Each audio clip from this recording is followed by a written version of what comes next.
Yes, hello guys. So this is my story time about my experience na na-diagnose ng suggestive blighted ovum.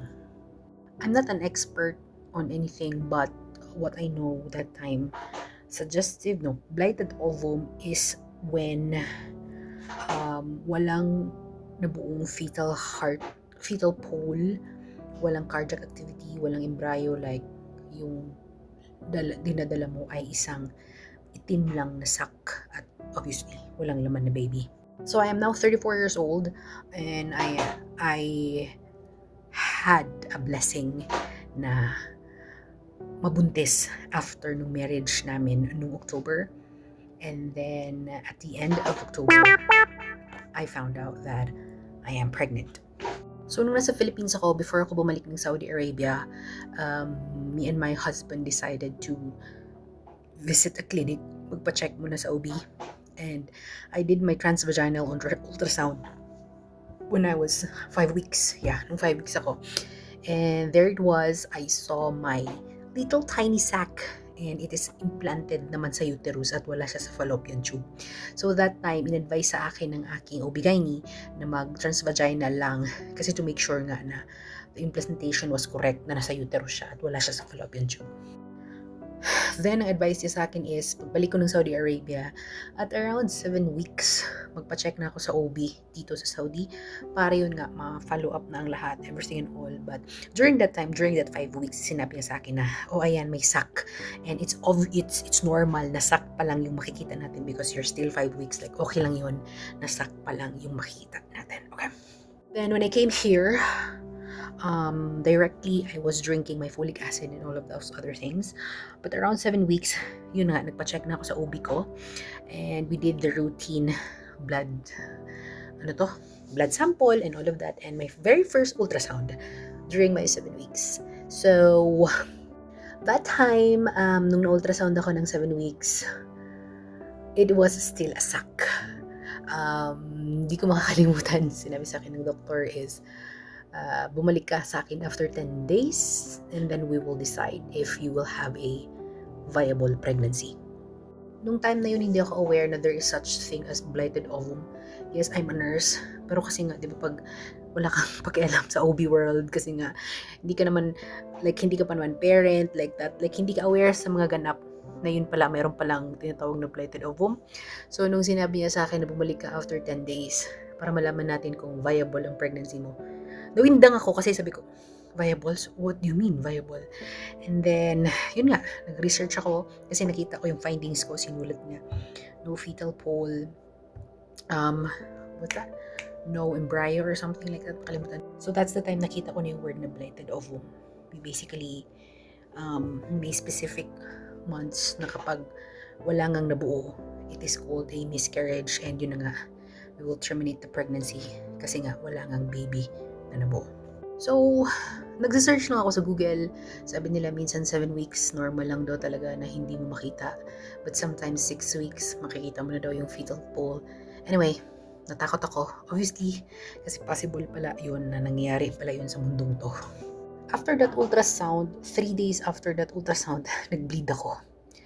Ako ay nag-bleed. And talagang tumulo-tulo siya. It was fresh blood.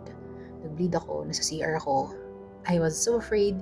Ang pumasok na lang sa isip ko that time, wala na, nahulog na yung sac ko. Yun lang talaga yung pumasok sa isip ko. Na nahulog na siya kasi nga nagdugo ako. That was Friday. Ang clinic namin will be on Sunday pa. So, nag-message lang kami sa OB namin. Sabi niya, bed rest ka lang at mag-start ka uminom ng Dufastone, like yung pampakapit. Inom ka lang muna and we will do the ultrasound on Sunday. So, nung nag-ultrasound ako pagka Sunday, sakto, I was 8 weeks at that time. And, same. No fetal pole, nothing was there. It's still a black hole on my ultrasound. And then, sinulat na talaga nung nag-ultrasound sa akin na suggestive blighted ovum. And when I went to the doctor, nung time pa talaga na yan, yung doctor na yun is parang nag-cover lang sa ospital. So, nung nakita niya, you're 8 weeks and may specific size. I think my sac that time was 2.52 kasi may specific size daw pala yung sac na pwede nang sabihin ng doctor na talagang pwede nang patanggalin kasi hindi na siya viable. So I think the sac size that time was 2.52 and still no fetal pole. Wala ka talagang makita, like any tuldok, walang-wala. So, nung nakita niya yung ultrasound, sabi niya sa akin, "Sister, I will or magre-reseta na ako sa iyo ngayon mismo ng gamot para malaglag na yung nasa loob mo because it's not viable anymore. Finished, like it's already miscarriage. Walang nabuong baby. You start the medicine now para ma-expel na." I kid you not, the devastation, the shock that time nung narinig ko yung balita na yun was not really a joke. Like, the way na sinabi sa akin ng male doctor na yun is like parang tumatanggal lang ako ng bulok na prutas sa bunch of good fruits, and I was shocked because yun na yun, like tapos na yung pagbubuntis ko, tatanggalin na. But then again, I felt like it's not yet the time. So sabi ko sa doktor ko, "Doctor, can I wait for another 2 weeks?"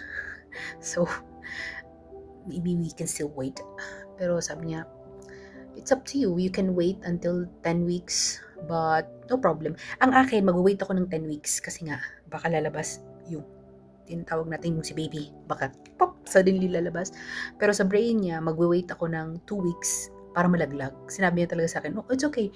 Sige, mag-wait ka ng 2 weeks. Matatanggal lang naman talaga yan ng sarili, ng kusa." Iba yung part ko, iba yung kanyang nasa isip niya, mag-wait ng 2 weeks para malaglag. Ako mag-wait ng 2 weeks para may mabuong baby pa sa loob. So I will tell you honestly that 2 weeks of my life was very, very crucial. And I will just make it short. Nakayanan ko yung 2 weeks na yun because of our Lord Jesus Christ and because of my extensive training of reading the Bible for almost 3 years. Kung hindi ako Bible reader, kung hindi ako nag-build ng spiritual relationship sa Kanya 3 years ago, hindi ko talaga nakayanan. Magbe-breakdown talaga ako. Anyway, the spiritual battle was on. Emotionally, I'm okay. Emotionally, I'm okay because I felt like God is with me. Spiritually, honestly, at first, napa-question ako sa Panginoon, but yet because of the Word of God, because I was consistently reading the Bible, it will comfort me every day of my life. I started to rebuke negative thoughts in my brain in the name of Jesus Christ. And to make the story short, I read the Bible every day of my life, and the Word of God comforted me, and because of the Word of God, every day, nagkakaroon ako ng lakas para maniwala or mag-hope na merong pag-asa itong blighted ovum na ito will become suddenly a baby someday. And then one verse really hit me so hard, Psalms 139 verse 13, that God knitted us on our mother's womb. So right then and there, I declare that God really has control of everything and He can knit a baby inside my womb just like that because He's the most powerful God. Nung nabasa ko yun, I shifted my prayer into, "You are the God of everything and you are powerful," and I do believe that with a snap of your finger, Lord, kaya mong lagyan ng baby ang tiyan ko, even though the diagnosis is already like suggestive blighted ovum at gusto na ng doktor patanggalin ang baby sa tiyan ko. So 2 weeks has passed, andyan na. Sa kalagitnaan ng 2 weeks na yun, wala naman akong bleeding or whatsoever. Always praying talaga ako pagkagabi and nagbabasa talaga ako ng Bible and always hoping and trusting God, and I don't accept any negative thoughts on my brain. So when the ultrasound day comes, I was 10 weeks and 1 day. And there it is. There is a baby. There was a baby. May baby sa loob ng tiyan ko. May fetal heart tone. Umiyak ako ng bonggang-bongga. And nagulat yung nag-ultrasound sa akin. Ba't ka umiyak? Ba dapat masaya ka? Sabi ko, "Doctor, hindi mo lang talaga alam kung ano ang pinagdaanan ko. Muntik na tong paalisin sa akin kasi nga hindi na daw viable and all of that jazz." But yeah, that is the story of my blighted ovum. I am now currently 5 months. And it is because of God. That is why I had this baby. It is God who knitted the baby on my womb. And praise God. And thank you, Lord Jesus, for the hope that you've put in my heart. And thank you, Lord, that the faith that I had expanded because of your word. So trust God with all your heart and lean not on your own understanding. because God is in control, and God is almighty, and God will always be God. That's it.